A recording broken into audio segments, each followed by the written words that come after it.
She killed my dad, so I robbed her house and left a surprise in the kitchen. Guys, I know you don't think this should go here, but every revenge group besides this one has a rule against confessing felonies. The statute of limitations in my state protects me from getting prosecuted, and I would also like to say, as silly as it may sound, this is a very real thing that happened to me, and I am willing to provide as much context as you all would like, but please don't call me a liar, Lamau. This shit really fucked me up as a kid, and I'm not here to see if y'all believe me, I'm just sharing my story. Context to start. I, 18F, lost my dad when I was 15. He met his wife when I was 3 and got really sick afterwards because of complications due to diabetes, which in turn cost him his eyesight, a kidney, and his toes, all before I was out of kindergarten. Given a year to live, my dad beat the odds and actually got so much better for me, but he needed so much help from her to live. With that being said, she quit her job and started collecting a check to take care of him, and the second that money hit is when the abuse started. From the jump, that bitch was weird. She made me call her mommy, got my name tattooed, and refused to let me bathe myself until I was almost 10. Red fucking flag, right? How could I have known though? I still cry for myself, knowing I was a little girl in such a horrible position.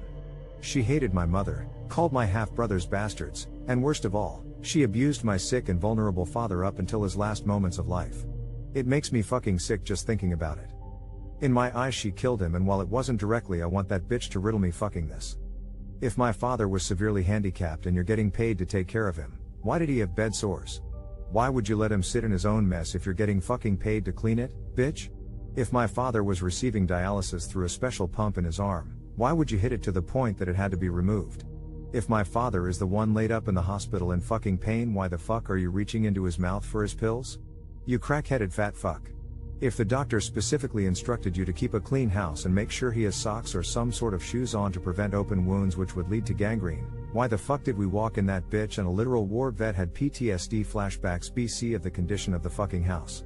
I should beat the fuck out of you. That infection in his foot led to an amputation, but it wasn't caught fast enough, it had spread and they had to take more.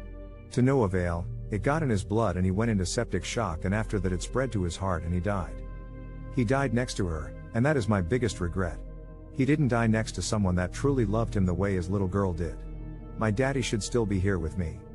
Revenge, while I can never avenge my father, I sure did make that bitch hurt. The day he passed, we had set up a date and time where I could go to their house and get some of his things, and she stood me up. I knew then and there that if I didn't rob this bitch right here and now, I would never have anything of my father's, so I did what had to be done. Everyone who came with me for support had accepted defeat and was getting in their cars to leave when I opened the front door. They told me I looked just like him, standing in the doorway with the biggest grin on my face. I got in through a window 7.5 feet off the ground, a determined and heartbroken girl, and I robbed that bitch. Everything I could think of I grabbed, and still have to this fucking day, because I'll be goddamned. The best edit : worst part of all of this is when I went into the bedroom and tore everything apart, grabbing all significant items, and I stumble upon a locked drawer. No locked drawer has ever stopped me, but I wish this one did. Pry it open to see the largest, no pun intended, dildo collection I've ever seen in my life.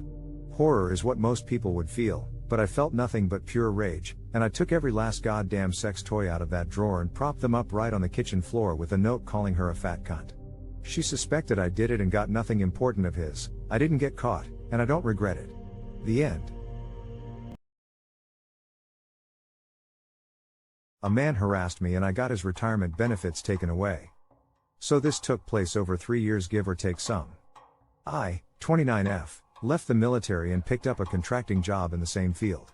While I was starting my new career, I was also leaving an unhappy and abusive marriage. My ex-husband, 29M, was a store manager at a GameStop, and when asked if he gave military discount, he would give military discount and ask if people knew me on base and what I was up to. A man we will call Bubble Base, 35M, actually worked for me, and the two of them bonded over their mutual hate for women. Bubble Base would refer to me as a whore and slut at work, and even went so far as to attempt to get my home address to give to my ex. I reported the incidents through proper channels and had to get a new apartment, but unsurprisingly the military did nothing to Bubble Base. So I decided to keep my eyes on him and wait until he made another misstep. Over the next 3 years working with him was horrible. He would undermine my authority in the section by telling junior people I was stupid, being intentionally insubordinate, and publicly talking about how he was exploiting the foster care system to make money of the children he was supposed to be taking care of. About a year ago now, another girl, 20F, came to me and told me that Bubble Base was approaching her in a way that made her uncomfortable. When I pulled up their chat logs, Bubble Bass was begging her to have sex with him even though he was married, and she was repeatedly telling him she wasn't interested. I convinced the girl to report Bubble Bass despite her hesitation. During the investigation, while I was interviewed, I spared no detail about what exactly Bubble Bass was doing and saying to include fraud, waste, and abuse of government assets and systems. I kept a literal shit list with dates and times.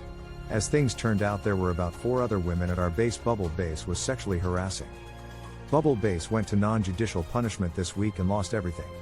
He has 18 years in the military and was 2 years away from a full retirement. He lost his clearance. He lost his foster children. He lost his honorable discharge. He is literally starting life over in his 30s with a discharge that shows he sexually harasses women with no benefits and 18 years of training in a job field that is only relevant if he has a clearance. TLDR 3 years ago a man was an asshole to me. I bided my time until he fucked up with another person and made sure he lost all forms of future income. Why we don't see Uncle Mark anymore. So, this was told to me by my dad over a drink recently. He'd gotten a little drunk and ended up admitting it to me, said it's been too long now and he'd paid the consequences, so there was nothing to come back on him. Only reason I'm posting this.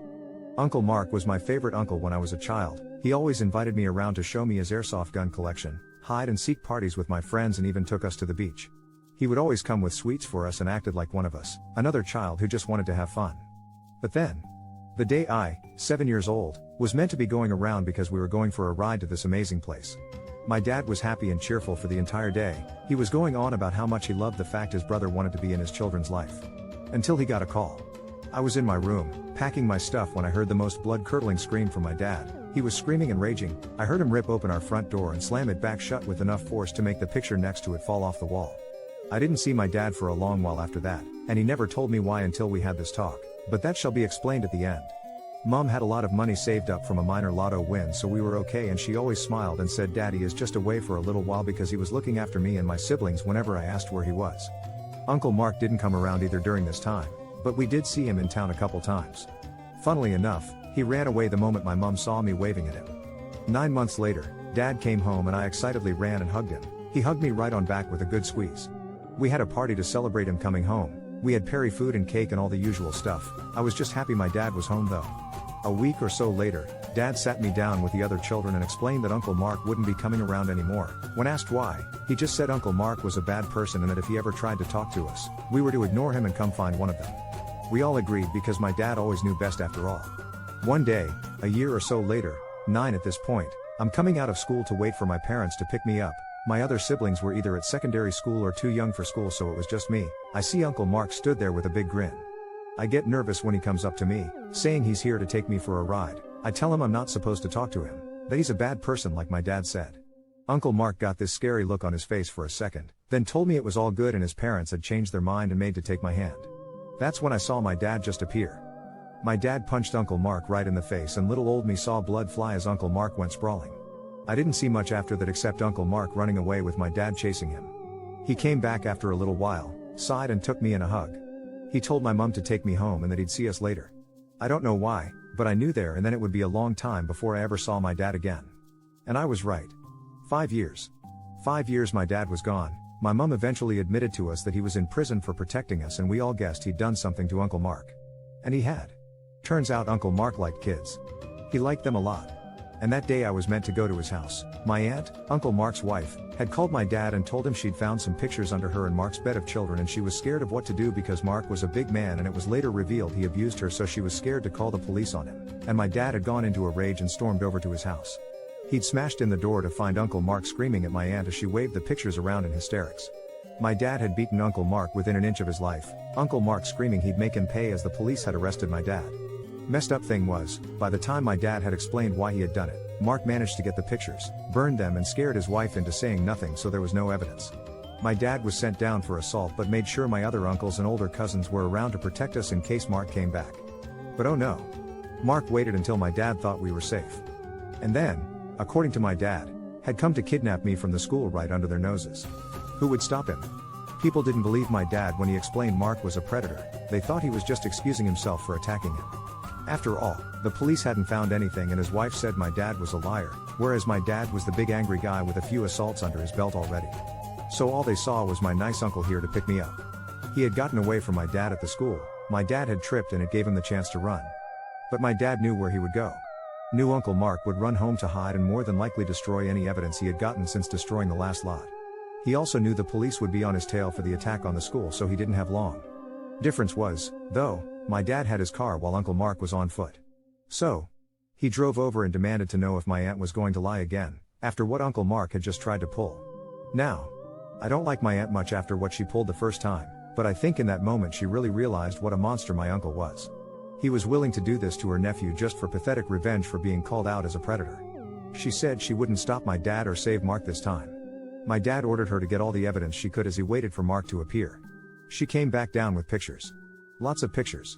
He then told her to go, wait 1 hour and then call the police. He was ending this. And as Uncle Mark appeared, my dad, who had been waiting behind the wall of his garden, slammed him through the door of his house. And then proceeded to beat him to death in his doorway. He apparently towards the end couldn't see the floor through the blood. My dad was arrested on murder and did so without resistance, only saying he wished they'd done his job for him. But when it was revealed that Uncle Mark was indeed a predator who had attempted to kidnap me and the fact that they had to face the fact they had allowed a predator to run free, he was instead charged for manslaughter, his lawyer stating my father had gone into a protective rage and had only intended to render him harmless. Funnily enough, no one argued in defense of the predator for my dad getting the murder charges. He said he didn't regret it, but that he wished he had done something else purely so that he didn't miss out on so much of my life. I told him I was forever going to be proud of him for that, and that I loved him. I was a bit shocked I wasn't told just what Uncle Mark was for so long. But my dad asked if it would have made it any better to be told as a child what he really was, or now as a man who can handle the truth. And he was right. Me as a child would not have been able to mentally handle it. I'm barely able to handle it now. TLDR, my uncle was a predator. Dad found out and beat the stuffing out of him. Uncle tried to kidnap me in revenge and ended up dead.